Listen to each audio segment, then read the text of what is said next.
Amanda And says, hello, how are you guys today? I just started homeschooling two of my four kids, and I have a fourth grader who loves math, but struggles with reading. I'm not surprised. He struggles with the TH, SH, CH sounds, also confuses B and D. You're not Hispanic, are you? Do you speak Spanish? Because that's pretty typical if they speak both languages. He seems to get in by the time we finish for the day, but when we try again later, he struggles like he didn't really get it. Any tips I could use to get it to stick? how old is he? Fourth grader. I am a huge proponent of copywork in general. I would try copywork, which is simply copying a well-written book, literature, a paragraph. At his age, a paragraph would be sufficient just as it's written. I think that just does a lot to, well, it's an old practice that has proven to be effective. And then I would just give him some time. I mean, fourth grade, how old is fourth grade? I can't even know. I'm thinking, is that like 8? Or is that third grade? It's Six, probably 8 to 7, 8. 10. It's like 9. Yeah. And she probably missed earlier when we 10, both she talked. said 10. Okay. We both talked about, I had one that didn't read well at all until he was 11. 11 or 12. I've had a couple. So we talked earlier, you probably missed it. Don't get hung up on the timeline.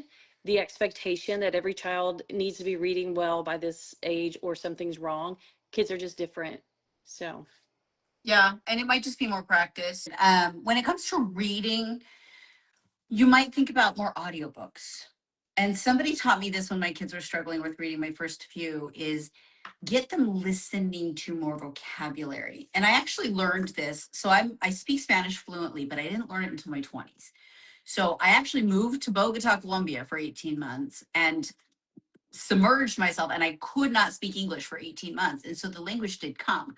But here's how language works. And this is when it taught me there's actually a pattern to learning a language. And they teach it wrong in the public school system. mm, And that learning my second language is what taught. You have to hear it constantly first. And it wasn't until I could understand every word that I was able to then start speaking the words. Then I started being able to copy the words I started to hear.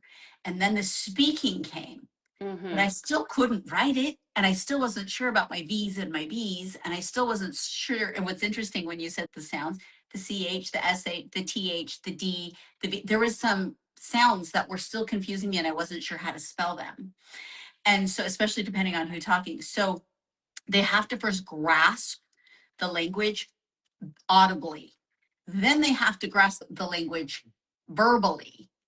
Then they start to grasp the language in a reading form.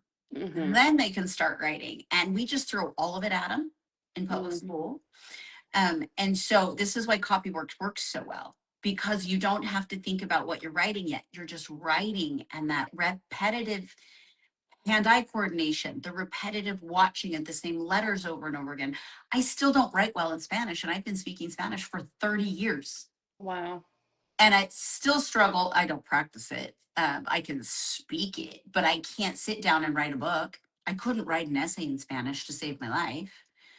I could sit down and you'd think I was a local as long as you don't make me write it down. So, and it's the same thing with our first language. That's why the copy work is so important to strengthen the language of the Mm-hmm. hearing and the speaking. That's good.